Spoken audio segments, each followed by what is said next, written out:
performing at parties sounded like a great gig for a 25-year-old Jamaican selector.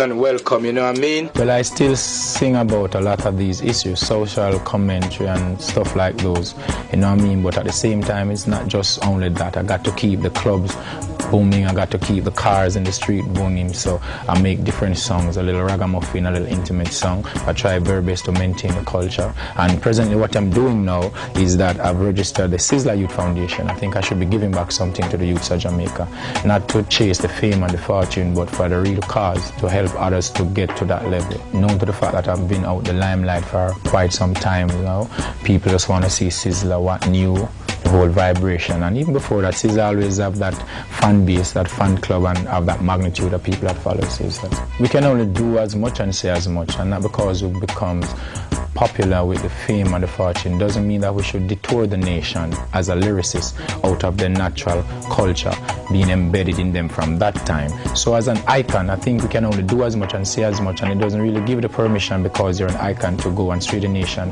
as in the fact that you're going to tell them to bleach, because we know the nation coming out of slavery. We've been through a lot of lynching.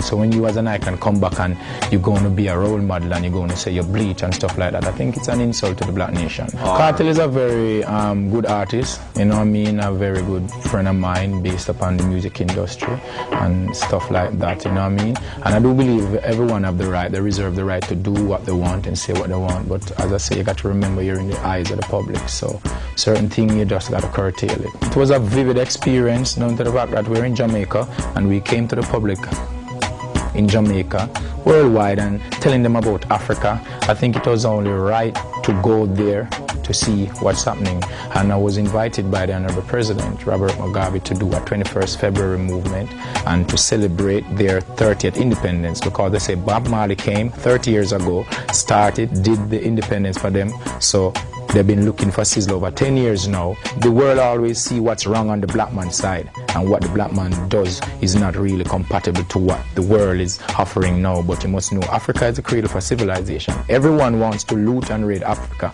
and whenever time you got someone standing up for that, they try to criticize them and say they're doing something bad. Not that we're going to support the president doing bad stuff.